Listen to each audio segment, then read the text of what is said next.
કેવીની class YouTube ચેનલમાં આપ સરે મિત્રોનું હું દિલથી સ્વાગત કરું છું। આજે વિદ્યાર્થી મિત્રો વાત કરવાના છીએ ધોરણ 7માં આપણી ગુજરાતી વિષયની એકમ કસોટી તારીખ 5/10/2024 અંતર્ગત જે લેવામાં આવનાર છે તેનું મોસ્ટ આઈએમપી પેપરનું સોલ્યુશન આજે આપણે આ વિડીયોમાં જોવાના છીએ। તો ચાલો વિદ્યાર્થી મિત્રો વિડીયોની શરૂઆત કરીએ। તેના પહેલાં તમે ખાસ ચેનલમાં નવા આવેલા હશો તો મારા વાલા વિદ્યાર્થી મિત્રો ચેનલને અવશ્ય સબસ્ક્રાઇબ કરી વિડીયોને લાઇક અને શેર કરવાનું પણ ન ભૂલતા। પ્રશ્ન બેંક આધારિત આપણી એકમ કસોટી છે તેમાં પાઠ નંબર 1 થી 9નું પૂછાવાનું છે અને કુલ 25 ગુણ હશે।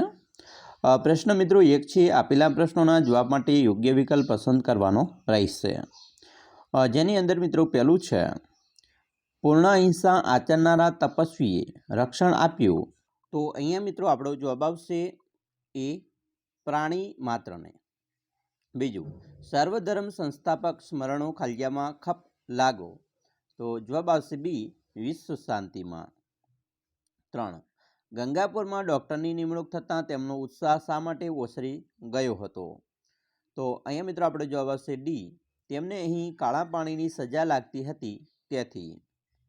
4, ડૉક્ટરે કોની જેમ માત્ર સેવાનો ખ્યાલ રાખ્યો? જવાબ આવશે સી, મિશનરીની જેમ। 5, લેખકની ગાય ટંકી કેટલું દૂધ આપતી હશે? તો આપણો જવાબ આવશે 8 શેર। મિત્રો 8 શેર એટલે કેટલા લીટર થાય? ચાલો મને એનો કોમેન્ટ બોક્સમાં જવાબ આપજો। 6, લેખકની ગાયનું નામ શું હતું? તો તેનું નામ છે બોડી। હવે પ્રશ્ન 2 છે, તેમાં ખાલિયા પૂર્ણ કરવાની છે। પહેલું છે, જળકમળ છાડી જાને બાળા, આ કવિતામાં કાલિયા નાગનું નામ આવે છે? જવાબ આવશે કાલિયા નાગ। બીજું, સાપનું સરેરાશ આયુષ્ય કાલિયા વર્ષનું ગણાય? તો જવાબ આવશે 25 વર્ષ। 3, સાપ કાચળી ઉતારે એમ કર્યું કાલિયા રાજાએ વૈભવનો ત્યાગ કર્યો? તો ભોરિંગ રાજાએ।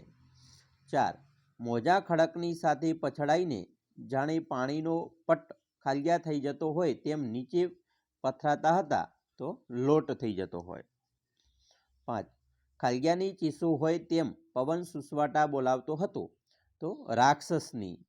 6, ખાલિયાના કુટુંબના ટોળે ટોળા દરિયા પાર ગયેલા પોતાના પરિવારજનોની રાહ જોતા હતા? તો જવાબ આવશે બાપ દાદા। હવે મિત્રો પ્રશ્ન 3 જોડકા જોડવાના છે, જેમાં પહેલું છે, પૂર્ણ અહિંસક રહ્યા? તો તેમાં આવશે મિત્રો જવાબ મહાવીર સ્વામી। બીજું, અનાસક તપસ્વી? તો જવાબ આવશે શ્રી કૃષ્ણ। પવિત્રતાની મૂર્તિ? તેમાં જવાબ આવશે એ, અશો ઝરથુષ્ટ।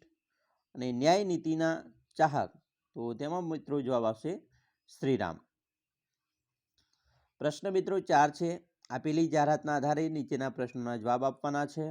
અહીંયા મિત્રો મેઘધનુષ્ય ડેરી પાર્લર છેલ્લા 2.5 દાયકાથી આપની અવિરત સેવામાં છે। 2.5 દાયકાની વાત કરી છે એટલે કે 25 વર્ષની વાત છે। સુભાષભાઈ દૂધવાળા બરાબર એ પાર્લર ચલાવે છે। અમારા આકર્ષક અહીંયા મિત્રો માવા સિવાયની બધી જ વાનગીઓ મળશે। ધાર્મિક પ્રસંગે વિશેષ વળતર આપવામાં આવશે। હોલસેલની ખરીદી કરનારને 2% વળતર અપાશે। વાર્ષિક સભ્યને દરેક ખરીદી પર 1% વળતર મળશે અને સુપ્રસંગે એડવાન્સ બુકિંગ કરાવવા પર હોમ ડિલિવરી નિઃશુલ્ક રહેશે। એનું પ્રાપ્તિ સ્થાન છે ઓમેનિયમ કોમ્પ્લેક્સ, નવા નરોડા, અમદાવાદ। નોંધ, સુરેશભાઈ માવાવાળાએ શુદ્ધ માવો અમે મંગાવી આપીશું બરાબર, દર અમાસે રજા રહેશે બરાબર, તો એની ખાસિયત છે। હવે આપણે એના પ્રશ્નોના જવાબ આપીએ। તો પહેલો પ્રશ્ન છે કે તમારે માવો લેવો હોય તો કોનો સંપર્ક કરશો?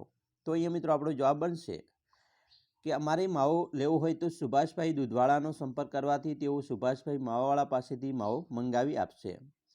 બીજું, મેઘધનુષ્ય ડેરી પાર્લર કેટલા વર્ષથી કાર્યરત છે? તો 2.5 દાયકા। 2.5 દાયકા એટલે 25 વર્ષ થાય। 3, મેઘધનુષ્ય ડેરી પાર્લર મહિનામાં કેટલા દિવસ બંધ રહેશે? તો 1 દિવસ અને એ છે અમાસનો દિવસ। 4, આ ડેરીમાં કઈ કઈ વસ્તુઓ મળતી હશે? તો આ ડેરીમાં દૂધમાંથી બનતી તમામ માવા સિવાયની તાજી વાનગીઓ મળતી હશે। 5, મેઘધનુષ્યની ડેરી ક્યાં આવેલી છે? તો મિત્રો એનું એડ્રેસ પણ છે મેઘધનુષ્ય ડેરી નવા નરોડા અમદાવાદ ખાતે ઓમિનિયમ કોમ્પ્લેક્સમાં આવેલી છે. હવે પ્રશ્ન મિત્રો 5 જોઈશું. નીચેના પ્રશ્નોના ઉત્તર આપો. પહેલો પ્રશ્ન છે, મિલેટ્સ ધાનની સાદી ચમત્કારી અનાજ કહેવામાં આવે છે. તો એનો મિત્રો જવાબ લખી શકાય કે મિલેટ્સ ખાવાથી ડાયાબિટીસ મટે છે. ઓવરવેઇટ કે ઓબેસિટી એસિડિટી હોય તો તેમાં રાહત મળે છે. મિલેટ્સ ખાવાથી શરીરને પૂરતા પ્રમાણમાં પાચન ક્રિયા માટે અતિ ઉપયોગી ઘટક એવું ફાઇબર મળે છે. હૃદય સ્વસ્થ રહે છે અને બ્લડ પ્રેશરને કંટ્રોલમાં રાખે છે. કિડની, લીવર જેવા મહત્ત્વના અંગોનું રક્ષણ થાય છે. ઇમ્યુન સિસ્ટમ ઉત્તમ રીતે કામ કરે છે. સાથે સાથે અસ્થમા, એસિડિટી, કેન્સર વગેરે રોગો દૂર કરે છે, એટલે કે દૂર રહે છે. આથી મિલેટ્સ ધાનને ચમત્કારી અનાજ કહેવામાં આવે છે. મિત્રો બીજો પ્રશ્ન છે, આનંદને મહર્ષિએ બતાવેલી પેટીઓ વિશે લખો. જવાબ: આનંદની મહર્ષિએ દિવાલમાંથી એક પથ્થરો ખસેડી પોલાણમાં 2 પેટીઓ બતાવી.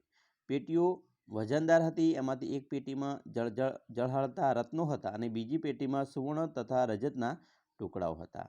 તો આવી રીતે વિદ્યાર્થી મિત્રો તમારું મોસ્ટ આઈએમપી પેપર છે એ પૂછી શકે છે. આશા રાખીએ છીએ તમને આપણા વિડીયો ખૂબ જ ઉપયોગી નીવડશે અને ખાસ વિડીયો ગમે હોય તો મિત્રો લાઇક, શેર અને સબસ્ક્રાઈબ કરવાનું પણ ન ભૂલતા.